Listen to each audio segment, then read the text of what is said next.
तुमचं आणखीन एका नवीन व्हिडिओमध्ये.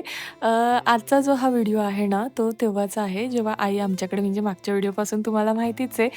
माझ्या सासूबाई आलेल्या आहेत आमच्याकडे आणि आम्ही त्यांच्यासाठी एक छान असा प्लॅन केला होता. ते म्हणजे देऊळबंद 2ला आम्ही निघालो आहोत आणि ऑलमोस्ट 3 वर्षांनंतरनं आम्ही दोघे पण पिक्चरला चाललेलो आहोत. लास्ट पिक्चर मी प्रेग्नंट असताना पाहिला होता, रॉकी रानी की लव्ह स्टोरी. त्याच्यानंतरनं कुठलाच पिक्चर थिएटरला जाऊन पाहिला नाही, कारण शुभमुळे नव्हतं ते पॉसिबल होत आणि आज फायनली आम्ही चाललेलो आहोत. म्हटलं चला आई पण सोबत आहेत, तर घाई गडबड झाली तरी मॅनेज होऊ शकतं आणि त्यामुळे त्याला घेऊन गेलो आणि त्याने एवढा पिक्चर एन्जॉय केला ना. आणि म्हणजे त्याला असं झालं होतं, "अरे बापरे!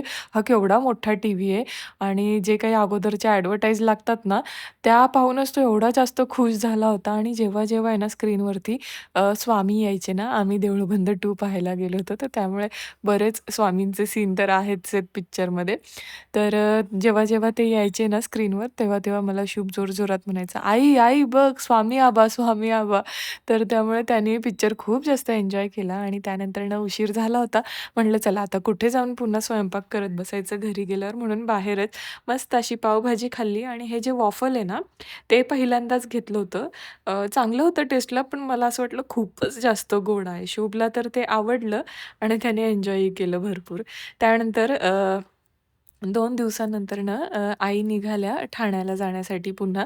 कारण आता त्यांची शाळा सुरू होणार आहे, तर त्यामुळे त्यांना जाणं भागच आहे आणि यावेळेस ऑलमोस्ट त्या 10-12 दिवस राहिल्या, तर खूप छान टाईम गेला. पण मला आता खूप टेन्शन आलेलं आहे, की त्यांच्याशिवाय मी शुभला कसं मॅनेज करणार आहे. कारण तुम्ही पाहूच शकता, तोही केवढा इमोशनल झालाय, त्यांना सोडायलाच तयार नव्हता तो. 2,000 years later.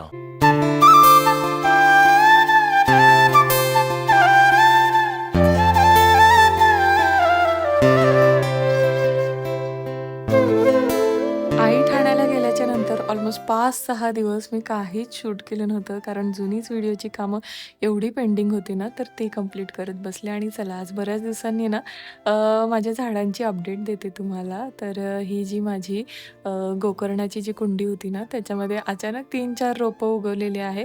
जे अगोदरचं गोकर्ण होतं ना, ते पूर्ण सुकून गेलं आणि माहीत नाही एवढ्यात माझ्या जेड प्लांटला काय झालंय, पूर्णपणे असं गळून गेलेलं आहे. पण ब्रह्मकमळ जे आहे ना, त्याला छान अशी पानं फुटायला लागली आणि इव्हन स्पायडर प्लांट आहेत ना, त्याला पण म्हणजे 2 स्पायडर प्लांट आहेत माझ्याकडे. त्याला असे तुऱ्या आलेत आणि त्याला आता खूप सारे बेबीज येणार आहेत. आणि हे जे ते मी ह्याची गुलछडीची रोपं लावलेली ना Meeshoवरची, ते आता छान असं उगवून यायला लागले. आणि आता हळू जसं-जसं ऊन कमी व्हायला लागले ना, तसं-तसं मोगऱ्याचा बहरही कमी व्हायला लागलेला आहे. आणि मी मोगऱ्याचे हे जे कटिंग्स लावलेले ना, त्यातलं कुठलंच जगलं नाहीये. तर त्यामुळे थोडंसं वाईट वाटलेलं, पण ठीक आहे, प्रत्येक कटिंग सक्सेस होतं असं नाहीये. आणि हे वालं जेड वगैरे आहे व्यवस्थित, पण माहीत नाही ते दुसऱ्या कुंडीतलं एकाएकी अचानक पूर्ण असं डाऊन झालं. जनरली जेड प्लांटला लवकर काही होत नाही, पण माहीत नाही. आणि हा कडीपत्ता आठवतंय तुम्हाला, ज्याचा शेंडा मी काढला होता, तो केवढा मोठा झालाय. हे रबर प्लांट आहे, जे खूप छान ग्रो होतंय. आणि आणखीन हे जास्वंदाला आहे ना, बऱ्याच दिवसांपासून कळ्या येत नव्हत्या, तर आता फायनली म्हणजे स्पेशली लाल जास्वंदाला, तर त्यालाही लागलेल्या आहेत. आणि हा पण एक कढीपत्ता आहे. हे दुसरं जेड प्लांट आहे, जे मला थोडंसं डाऊन वाटतंय, पण म्हणजे अगदी ते पहिल्यांदा तुम्हाला दाखवलेलं ना, तसं नाही झालेलं, बऱ्यापैकी आहे. आणि हे सगळ्यात पहिलं जेड प्लांट आहे माझं. ह्याचे सगळे ते बेबीज आहेत. म्हणजे या झाडापासून मी त्याचे कटिंग्स जे आहेत ना बाकीच्यांचे, तेवढे ग्रो केलेले आहेत. तर त्यामुळे हे मला असं वाटतं मी लवकरच एखाद्या मोठ्या कुंडीत शिफ्ट करेल. आणि याचं नाव माहीत नाही, पण हे आता छानपैकी असं ग्रो व्हायला लागलेलं आहे.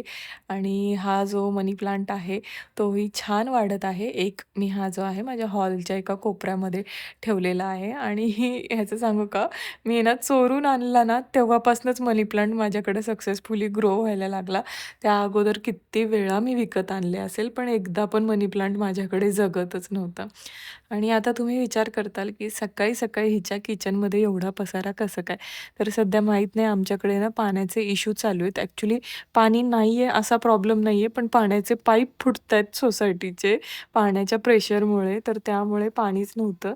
म्हणून सकाळी उठल्या-उठल्या ज्यावेळेस पाणी आलं होतं, त्यावेळेस पटकन भांडी वगैरे क्लीन करून घेतली. रात्री तेवढा राहाडा ठेवून झोपले होते आणि आता जसं चुटकीमध्ये मी तुम्हाला दाखवलं ना, तेवढ्या इझिली काही हे क्लीन झालेलं नाहीये. खूप सारी मेहनत घेतली होती त्यामागे आणि तेव्हा कुठे जाऊन किचन एकदम छान असं स्वच्छ झालं होतं. खरं सांगू का, ज्यावेळेस आहे ना, आपण रात्रीचं किचन साफ करून झोपतो ना, सकाळी उठल्यावरती इतकं छान असं फ्रेश वाटतं. पण जेव्हाही कधी सकाळी उठून हे सर्व कामं करायला लागतात ना, असं वाटतं यार संपूर्ण दिवसच गेला आता. म्हणजे पुढे काही कामच करूशी वाटत नाही. तुमचंही असंच होतं का? मला नक्की कमेंट करून सांगा. मला तरी सकाळी उठल्या-उठल्या अजिबात किचनमधलं क्लीनिंग न करायला आवडत नाही. डायरेक्ट स्वयंपाकाला लागायला छान वाटतं. पण फायनली असं किचन दिसल्यानंतर ना आनंदही तेवढाच होतो. नंतर ना मीही फ्रेश वगैरे झाले. अंघोळ करून म्हटलं अगोदर देवपूजा करून घ्यावी. हा आहे ना संडेचा दिवस आहे. तर त्यामुळे निवांत टाईम होता. जनरली बाकीचं म्हणजे वीकडेजमध्ये शुभचा डबा, ह्यांचा डबा वगैरे असतो ना, तर त्यामुळे देवपूजेचं काम ह्यांच्याकडेच असतं. म्हणजे तेच करत असतात बऱ्यापैकी. कारण मला नाही होत पॉसिबल सकाळी दोघांचे डबे वगैरे करून सगळं करायला. आणि हा जो दिवा आहे ना, तो मागच्या वेळेस जो धोंड्याचा महिना होता ना, तेव्हा मला माझ्या मम्मीने दिला होता आणि यावेळेस धोंड्याच्या महिन्यामध्ये ना मम्मीने हा सुंदर असा दिवा दिलेला आहे. दरवर्षी तर नसतात, 3 वर्षात असतात. तर 3 वेळी 3 वर्षांनंतर नाही येणाऱ्या या धोंड्यामुळे मला तरी वाटते खूप छान असं दिव्यांचं कलेक्शन होईल माझ्याकडे. अ, एक ताट आणि असा हा दिवा मम्मीने मला दिलं होतं. आता बरेच जण लोकं खूप काही-काही देतात आणि आजकाल रील्समुळं तर म्हणजे बापरे बाप! काय-काय फॅशन आली आहे. पण मला असं वाटतं जे ते ज्याच्या त्याच्या ऐपतीप्रमाणे करतं आणि काही देणं-घेणं या गोष्टीपेक्षा सगळ्यांनी एकत्र येऊन छान टाईम स्पेंड करणं आणि मस्त तो वेळ वगैरे ज्यावेळेस जातो, गप्पा-गोष्टी होतात आणि सगळे आनंदी असतात ना, ते जास्त मला छान वाटतं. हे देणं-घेणं तर काय किती दिलं तरी कमीच आहे आणि म्हणजे नाही का, नाही पुरत किती दिलं तरी कोणाला आणि लकीली म्हणजे माझे मिस्टर पण असू दे किंवा माझे जीजू दोघं पण असे आहेत, की त्यांच्या म्हणजे नसतात अशा काही अपेक्षा. जे आहेत त्या गोष्टीमध्ये ते खुश आहेत. माणूस म्हणून योग्य आपण जपलं पाहिजे. हे सोनं-नाणं ह्या गोष्टींमध्ये जर आपण अडकलो ना, मग झालं नाती तुटायला सुरुवात होतील जर आपण त्याच्यात अडकलो तर. छानपैकी मी देवपूजा करत होते. ते पाहून आहे ना शुभही आला आणि त्याने जी काही थोडीफार फुलं होती म्हणजे 1-2 सदाफुली, जास्वंद ते तोडून आणलं आणि तोही देवाला वाहत होता आणि मग म्हणजे ना त्याला सवय आहे, की यांच्यासोबत आहे ना रोज सकाळी तो देवपूजा करत असतो. तर त्यामुळे त्याला असं झालं, की "अरे, आज आई कसं काय करते? हे तर माझं काम आहे." म्हणून तो शेवटचं फुलं तरी त्याला त्याच्या हाताने वाहायची होती. तर त्यामुळे अंघोळ झाल्या-झाल्या एकदम घाई आला होता तो. मग मस्तपैकी ना चहा केला. संडेचा जो दिवस असतो ना, तो आमचा असाच एकदम म्हणजे सॅटर्डे, संडे निवांत सकाळ आमची सुरू असते. तर त्यामुळे काही घाई नसते कुठल्याही कामाची. मस्त असा चहा ठेवला. आजकाल गुळाचा चहा सुरू केलेला आहे. रिझन तुम्हाला समजलंच असेल. थोडंसं आता वजनाकडे लक्ष द्यायचं आहे. कारण मी आहे ना, ज्यावेळेस माझं लग्न झालं ना, त्यावेळेस 58 किलो होते फक्त आणि डिलिव्हरीच्या दरम्यान आहे ना, म्हणजे प्रेग्नन्सीच्या दरम्यान मी 78 केजीपर्यंत झाले होते आणि आफ्टर डिलिव्हरी मी 72 केजी होते आणि मग आता 3 वर्ष झाले आहेत ऑलमोस्ट म्हणजे सप्टेंबरमध्ये 3 वर्ष होतील डिलिव्हरी होऊन माझी. मी जे आहे 68-69 वरच अडकतीये, त्यापेक्षा वजन कमी होतच नाहीये. तर त्यामुळे म्हटलं आता लक्ष देऊयात, कारण मलाही स्वतःमध्ये खूप जास्त स्थूलपणा जाणवायला लागलाय. म्हणून म्हटलं थोडे छोटे-छोटे प्रयत्न करूयात. तर त्यासाठीच गुळाचा चहा केला होता. त्यानंतर पीठ नव्हतं म्हणून पीठ मळून घेतलं आणि पीठ मळल्यावर आहे ना, मी थोडा वेळ असं डब्यामध्ये हवाबंद डब्यात भरून ते फ्रिजमध्ये ठेवत असते. तर त्यामुळे ना पोळ्या खूप छान होतात आणि दुपारी थोडासा पाऊस झाला होता. ॲक्चुअली पाऊस नव्हता झाला, पण हे इंद्रधनुष्य म्हणजे ते कॅमेरा आहे ना, ऑटो फोकस झाला होता म्हणून प्रॉपर असं कॅप्चर नाही झालं. पण पूर्ण म्हणजे ह्या टोकापासून त्या टोकापर्यंत असं पूर्ण इंद्रधनुष्य पडलं होतं. इतकं छान वाटत होतं ना. हा पाऊस पिंपरी चिंचवडमध्ये नव्हता झाला. मेन पुण्यामध्ये झाला होता. म्हणजे माझ्या मम्मीकडे आणि दीदीकडे तिकडे चांगला धो-धो झाला होता आणि छान असं वातावरण झालं होतं ना, तर हे मला म्हणले, "आज काहीतरी मस्त गरमागरम स्पेशल कर." आता जनरली लोकांना अशा वातावरणामध्ये ना भजी खायची इच्छा होती. पण माझ्या मिस्टरांचं म्हणणं होतं, "नाही, नॉन-व्हेजचा काहीतरी मस्त आयटम कर." म्हणून म्हटलं चला फ्रिजमध्ये बोनलेस चिकन होतं, तर म्हटलं मस्तपैकी ना मोमोज करते.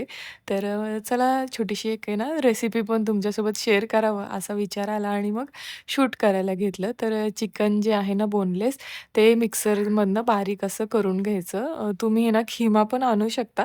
पण माझ्याकडे अख्खं बोनलेस होतं तर त्यामुळे मी ते मिक्सरमधूनच बारीक करून घेतलं आणि भरपूर सारा कांदा टाकायचा मोमोजमध्ये आणि कोथिंबीर बास. या 2 गोष्टी असल्या ना की मग आतल्या चिकन मोमोजला तरी स्पेशली जास्त काही चॉपिंग करायची गरज पडत नाही.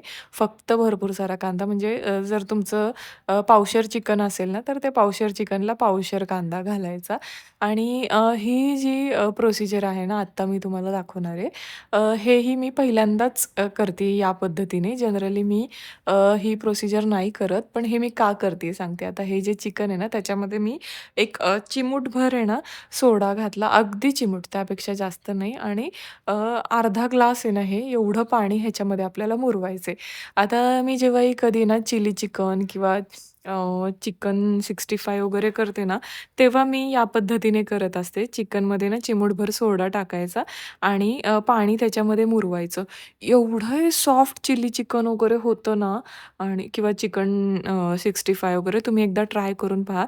तर म्हटलं चला मोमोजच्या बाबतीत पण ट्राय करू. चिकन छानपैकी सॉफ्ट होईल. पण खरं सांगू का, टेस्ट ह्याच्यामुळं थोडी चेंज झाली. कारण मोमोजचं जे चिकन आहे ना, ते आतमधलं सॉफ्ट नसलं तरी काही वाटत नाही. तर त्यामुळे मी तरी रेकमेंड करेल, की असं तुम्ही नका करू. ह्याच्यामध्ये ना डायरेक्ट तुम्ही कांदा आणि कोथिंबीर टाकून पुढची प्रोसिजर फॉलो करा. ही एक स्टेप जी आहे ना, ती स्किप करा. मीही ट्राय करत असते. मला नवीन-नवीन काही ना काही एक्सपेरिमेंट करायला आवडतात, तर त्यामुळे मी करत असते असं मधून आणि एखादा फेल झाला तर मी तो नाही शेअर करत. सक्सेस झाला असेल ना, तीच रेसिपी शेअर करते. पण म्हटलं हे इथे तुम्हाला सांगावं, नाहीतर तुम्ही म्हणताल, की "हे तू काय प्रोसेस केली आणि आम्हाला सांगितलं नाही?" म्हणून मी तुम्हाला म्हटलं. पण जर तुम्ही चिकन 65 किंवा चिकन लॉलीपॉप असू दे, चिली चिकनसाठी चिकन तळत असाल ना, तर त्या गोष्टींसाठी मात्र एकदा चिमूटभर सोडा आणि त्याच्यामध्ये ना बसेल एवढं पाणी आहे ना, तुम्ही ॲड करा. म्हणजे अंड्यासारखं फ्लफी टेक्स्चर होत नाही ना जोपर्यंत ते फेटलेल्या चिकनला, तोपर्यंत फेटत राहायचं. इतकं सॉफ्ट होतं म्हणजे तुम्ही 2-3 तास चिकन मॅरिनेट करायची गरज नाही. हार्डली तुम्ही अर्धा पाऊण तास जरी मॅरिनेट केलं ना, तरी खूप सॉफ्ट होतं. एखाद्या वेळेस आहे ना, नक्की रेसिपी शेअर करेल. आणि मी तंदुरी मोमोज करणार होते, तर त्यामुळे इथे ना मी दही पण ठेवलं होतं त्यातलं पाणी काढण्यासाठी आणि आता त्यानंतरनं मी काहीच शूट केलं नाही, कारण ही जी वेब सीरीज आहे ना राख, ती आम्ही पाहत होतो आणि खरंच सांगते मी एवढी जास्त इमोशनल झाले ना, माझ्या लक्षातच नाही राहिलं, की मी रेसिपी शूट करते किंवा आजचा व्लॉग शूट करते. काहीच शूट नाही केलं आणि मी तुम्हाला सांगेल खूप स्ट्राँग हृदय असेल ना तुमचं, तरच तुम्ही पहा. कारण खूप हाय इमोशन्स आहेत ह्याच्यामध्ये आणि मी खरंच खूप डिस्टर्ब झाले होते. तर त्यामुळे नाही मी काही शूट केलं. नंतर कधीतरी छानपैकी रेसिपी करेल मी तुमच्यासोबत शेअर. पण हे पाहिल्यानंतरनं ॲज अ पेरेंट म्हणून म्हणजे खरंच हादरून ठेवलं आणि रिअल घटनेवर आहे, तर त्यामुळे खूपच जास्त शॉकिंग होतं. फायनली जे मोमो रेडी झालेत ते असे काहीसे दिसत होते. I know recipe complete share केली नाही, पण नक्की कधीतरी शेअर करेल. आय होप तुम्हाला आजचा व्हिडिओ आवडला असेल. जर आवडला असेल तर नक्की लाईक करा. चॅनलला सबस्क्राईब केलं केलं नसेल तर नक्की सबस्क्राईब करा. भेटूयात आणखीन एका नवीन व्हिडिओमध्ये. तोपर्यंत बाय.